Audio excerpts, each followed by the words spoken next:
talvez valha a pena até eles concorrerem à reeleição. Né? A gente tem que ter, a questão toda são os critérios de desempenho. Hoje, infelizmente, o eleitor não avalia bem um político. Nos lugares mais pobres do Brasil, a taxa de reeleição dos prefeitos é muito alta. Aí você pergunta, como pode uma cidade que é muito ruim, o prefeito ser reeleito? A vida não melhorou em nada, porque a pessoa vende o voto. A pessoa ganha um emprego na prefeitura, todo mundo sabe que é assim. Então, a política é isso. A gente fica falando de esquerda e direita é só a casquinha do ovo. A política brasileira é compra de voto, cooptação. Essa é a regra no Brasil. E é isso que precisa acabar. Comentarista de eleição da Som Maior, advogado Pierre Vanderlinde. Tua pergunta, Pierre, fica à vontade. Obrigado, Adelor. Bom dia, Renan. O senhor, nas respostas às perguntas anteriores, né, mostrou aí a defesa, uma atuação mais dura da polícia, inclusive uso letal, prisão perpétua, pena de morte, até a aplicação do direito penal do inimigo. Também tratou dessa questão da reforma política, né, de um novo pacto federativo, índices de desempenho para os municípios, vinculado a eventual inelegibilidade de candidatos, até mesmo do partido. Como que o senhor pretende governar e colocar essas propostas em práticas dentro da ordem constitucional atual, ou estaria disposto a propor uma ruptura, como a convocação de uma nova constituinte, tendo em vista, né, que para essas mudanças precisaria e da Câmara dos Deputados? Deu uma cortadinha, mas acho que entendi o espírito da pergunta. De maneira clara, a única coisa que demandaria uma alteração constitucional é se eu quisesse aplicar a pena de morte e a prisão perpétua, isso, porque isso são cláusulas pétreas. O resto é PL, projeto de lei, ou PEC, projeto de emenda à Constituição. Coisa que, infelizmente, todos os presidentes têm que fazer. Tudo que envolva melhorar o desempenho econômico, alterar a forma como o Estado é conduzido, você tem que fazer PEC no Brasil. Isso é uma desgraça, herdada da Constituição de 88, que ela prevê tudo. Né? A Constituição que abraçou tudo. Isso, inclusive, é a origem dos superpoderes do STF. Porque se tudo é constitucional e o STF é um tribunal constitucional, então ele vai julgar qualquer coisa. Né? Mas não vou me evadir muito do tema central da questão. O ponto é, para você fazer isto, eu pretendo um dia, se eu conseguir, através do Partido Missão, não no primeiro mandato, tocar uma constituinte. Nós precisamos alterar a Constituição brasileira porque ela é um entrave ao crescimento brasileiro. Novamente, qualquer tema é constitucionalizado aqui no Brasil. Tem até piso de determinados servidores que estão na Constituição. Isso é doentio, isso é loucura. Você não tem que discutir na Constituição parâmetros, por exemplo, para uma reforma da Previdência.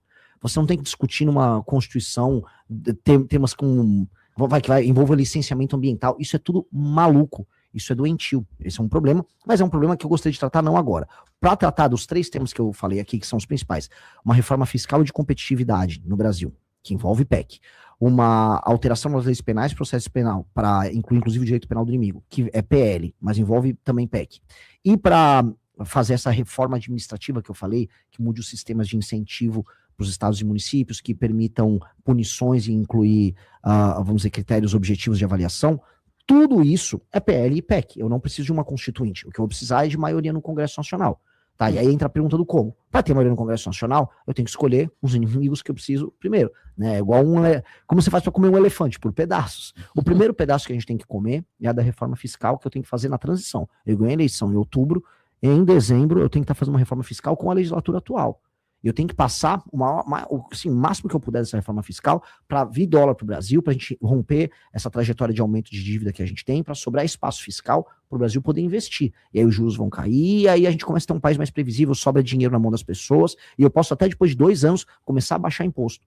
Que aí eu consigo baixar, porque eu reduzi o aumento da dívida e o aumento dos gastos do Estado. Isso é uma notícia boa. Segunda coisa, aí entra algo que vai me deixar altamente popular. Eu vou declarar guerra ao crime organizado, e eu vou destruir o crime organizado. E nunca fizeram isso no Brasil. Todos os presidentes que fizeram isso de maneira clara, na própria América Latina, aumentaram muito sua popularidade. E aí como é que eu vou gastar minha popularidade? Especialmente minha popularidade com os políticos. Aí eu vou gastar tudo numa reforma administrativa. Tudo nessa reforma que eu falei. Que essa é a reforma que vai desmontar a forma de fazer política do Centrão no Brasil.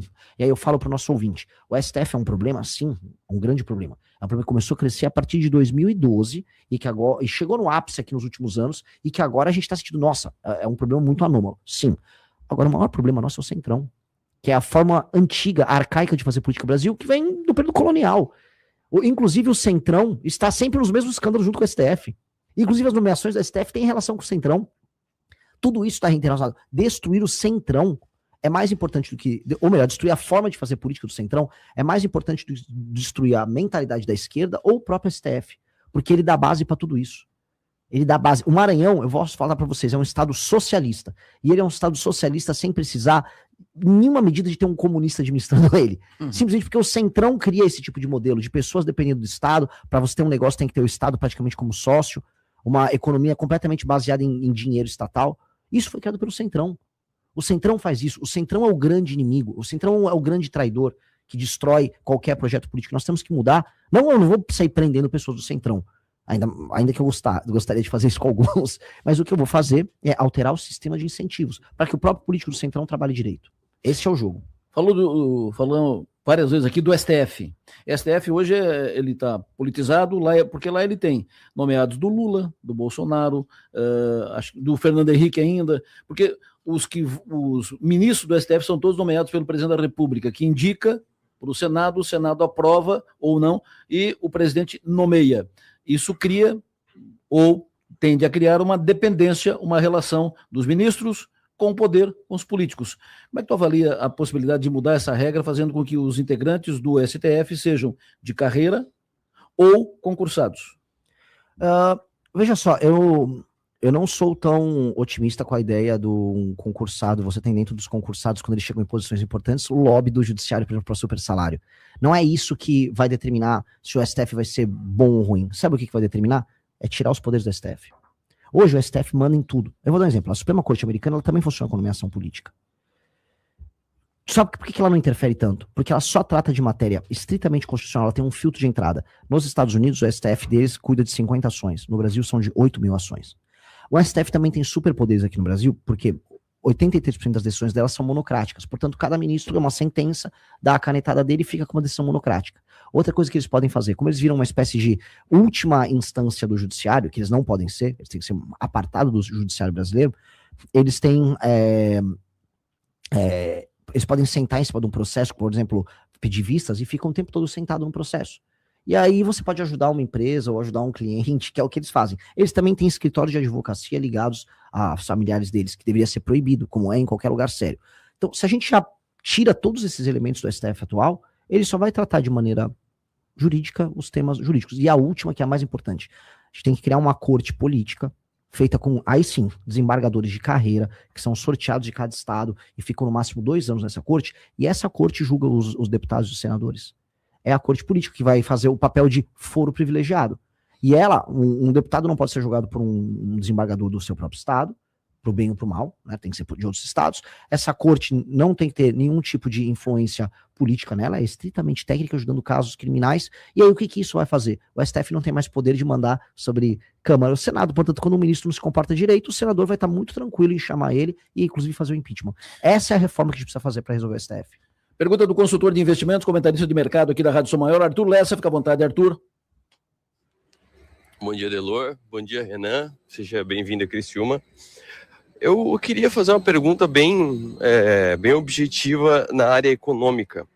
A gente tem visto vários projetos, é a pauta da semana, a questão da escala e da jornada de trabalho, e aí se discute o salário do brasileiro, o salário mínimo, reduzir a escala sem reduzir o salário, né, sem reduzir a remuneração.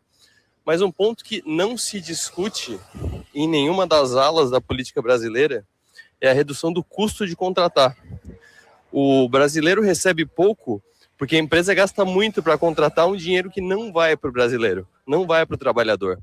Como é que no seu governo seria resolvida essa questão? Que ações, que mudanças seriam feitas para que o custo da empresa fosse mais próximo ao que é recebido pelo trabalhador? Renan, fica à vontade. Grande pergunta. Olha, só para começar aqui, eu não vi ainda os demais, tá? Mas eu sou o único pré-candidato completamente contrário a esse projeto populista do governo Lula, que vai gerar desemprego, que é o fim da escala 6x1, porque eles colocam nos seguintes termos dessa discussão. Olha, ou de um lado você trabalha 6x1, ou do outro você vai ganhar a mesma coisa e vai trabalhar menos. É mentira, porque ele está levando a erro as pessoas. Tem que ser, ou de um lado você vai ter a possibilidade, tá, de acabar com a escala 6x1, e aí trabalhar menos e ganhar igual, com uma jornada menor, tá? E essa possibilidade é mínima, ou você vai ter desemprego puro e simples. E você não vai ter nenhum emprego. Porque essa é a discussão que tem que ter.